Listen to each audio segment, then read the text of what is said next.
Minha saudação a você que me acompanha no Santo do Dia. Hoje, dia 7 de março, o calendário litúrgico da Igreja celebra a memória de Santa Perpétua e Santa Felicidade mártires. Essas duas santas, elas morreram martirizadas em Cartago, na África, no dia 7 de março do ano de 203. Perpétua era uma jovem mãe de 22 anos, que tinha um bebê de poucos meses. Ela pertencia a uma família rica e muito estimada por toda a população. Enquanto estava na prisão, a pedido de seus companheiros mártires, foi escrevendo um diário de tudo aquilo que ia acontecendo. Felicidade era uma escrava de Perpétua. Era também muito jovem, e na prisão ela deu à luz a uma menina, que depois os cristãos se encarregaram de criar muito bem. As acompanharam em seu martírio alguns escravos, que foram aprisionados junto com elas. E o catequista, o diácono Sáturo, que as havia instruído na religião e assim é preparado para o batismo. Ele também as acompanhou.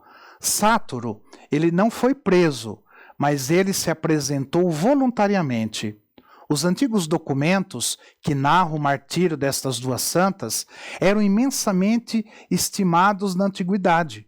E Santo Agostinho diz que eram lidos nas igrejas, com grande proveito para os ouvintes. E esses documentos, eles narram o seguinte: no ano de 202, o imperador Severo mandou que os continuassem sendo cristãos e não tivesse adorado aos falsos deuses, tinham que morrer. Perpétua estava celebrando uma reunião religiosa em sua casa de Cartago, quando chegou os soldados do imperador e a levou prisioneira, junto com a sua escrava Felicidade e os escravos Revocato, Saturnino e Segundo.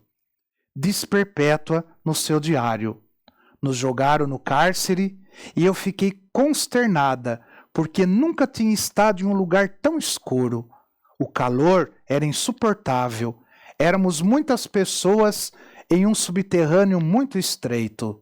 Parecia que ia morrer de calor e de asfixia, e sofria por não poder ter junto a mim o meu filho, que era de tão poucos meses e que necessitava muito de mim. O que eu mais pedia a Deus era que nos concedesse um grande valor de sermos capazes de sofrer e de lutar por nossa santa religião. Afortunadamente, no dia seguinte, chegaram os diáconos católicos e deram dinheiro aos carcereiros para que passassem aos presos a outra habitação, a outro lugar menos sufocante e menos escuro que o anterior. E foram levados a uma sala onde pelo menos entrava a luz do sol e não ficavam tão apertados e incômodos. E permitiram que levasse o menino a Perpétua, o qual estava secando de pena e acabamento.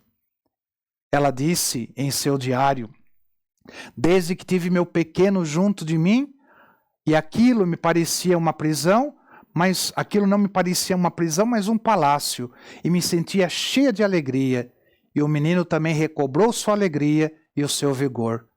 As tias e avós se encarregaram depois da sua criação e da sua educação. O chefe do governo de Cartago chamou a juízo a Perpétua e seus servitores. Na noite anterior, Perpétua teve uma visão, na qual foi dito que teriam que subir por uma escada cheia de sofrimentos, mas que no final de tão dolorosa pendente estava um paraíso eterno que lhe esperava. Ela narrou aos seus companheiros a visão que tinha tido e todos se entusiasmaram e se propuseram a permanecer fiéis na fé até o fim. Primeiro passaram os escravos e o diácono. Todos proclamaram diante das autoridades que eles eram cristãos e que preferiam morrer antes que adorar a falsos deuses. Logo chamaram a Perpétua. O juiz lhe rogava que deixasse a religião de Cristo e que se passasse a religião pagã e assim salvaria a sua vida. e recordava que ela era uma mulher muito jovem, de família rica. Mas Perpétua proclamou que estava resoluta a ser fiel até a morte à religião de Jesus Cristo. Então chegou seu pai, que era o único da família que não era cristão, e de joelhos lhe rogava, lhe suplicava que não persistisse em chamar-se cristã, que aceitasse a religião do imperador, que o fizesse por amor ao seu filho, ao seu pai, ao seu filhinho. E ela se comovia intensamente, mas terminou dizendo-lhe: Pai, como se chama esta vasilha que é aqui na frente? Uma bandeja, respondeu o pai. Pois bem, essa vasilha deve ser chamada de bandeja, e não de pote ou colher, porque é uma bandeja. E eu, que sou cristã, não posso me chamar pagã, nem de nenhuma outra religião, porque sou cristã e quero ser para sempre. E acrescenta no diário escrito por Perpétua: meu pai era o único da família que não se alegrava porque nós íamos ser mártires de Cristo. O juiz, então, decretou que os 3 jovens seriam levados ao circo e ali, diante da multidão, seriam destroçados pelas feras no dia da festa do imperador, e que as 2 mulheres seriam jogadas e amarradas diante de uma vaca furiosa para que as massacrasse. Mas havia um inconveniente: Felicidade ia ser mãe, e a lei proibia matar uma mulher que ia dar à luz. E ela sim desejava ser martirizada por amor a Cristo. Então os cristãos oraram com fé e Felicidade deu à luz a uma linda menina, a qual foi confiada a cristãs fervorosas, e assim ela pôde sofrer o martírio.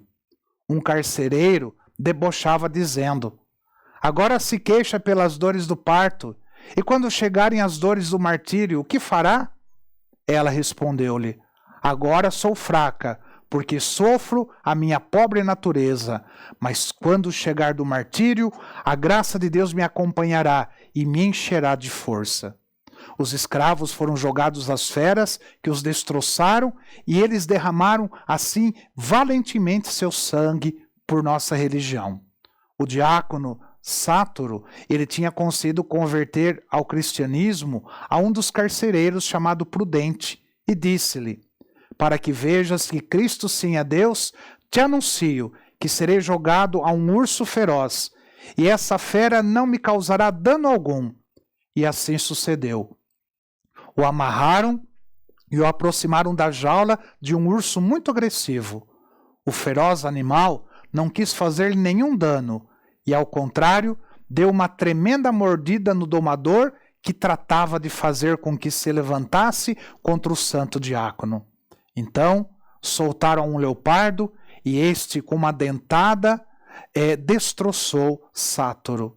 Quando o diácono estava moribundo, untou com seu sangue um anel e o colocou no dedo de Prudente, e este aceitou definitivamente tornar-se cristão. Perpétua e Felicidade foram envolvidas dentro de uma malha e as colocaram na metade da praça e soltaram uma vaca bravíssima, a qual as chifrou sem misericórdia. Perpétua unicamente se preocupava por ir arrumando a roupa de maneira que não desse escândalo a ninguém por parecer pouco coberta. E arrumava também os cabelos para não parecer despenteada como uma chorona pagã. As pessoas emocionadas ao ver a valentia destas 2 jovens mães, pediu que as tirassem pela porta onde saíam os gladiadores vitoriosos. Perpétua, como voltando de um êxtase, perguntou: e onde está a tal vaca que ia me atacar?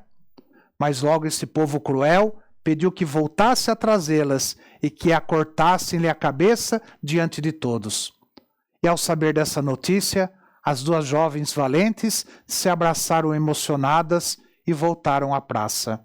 Felicidade teve a cabeça cortada com a machadada, mas o carrasco, que tinha que matar Perpétua, estava muito nervoso e errou o golpe. Perpétua, então, deu um grito de dor, mas estendeu bem a cabeça sobre o cepo e indicou ao carrasco com a mão o lugar preciso de seu pescoço onde devia dar a machadada. Assim, esta mulher valorosa até o último momento, demonstrou que se morria mártir era por sua própria vontade e não com toda a generosidade. Essas duas mulheres, uma rica e instruída e a outra humilde e simples serva, jovens esposas e mães, que na flor da vida preferiram renunciar às alegrias de um lar com tal de permanecer fiéis à religião de Jesus Cristo. O que nos ensinam? Sacrificaram um meio século que poderia restar-lhe de vida nesta terra e estão há mais de 17 séculos gozando o paraíso eterno. Santa Perpétua e Santa Felicidade, rogai por nós. Que o Senhor te abençoe, em nome do Pai, do Filho e do Espírito Santo. Amém.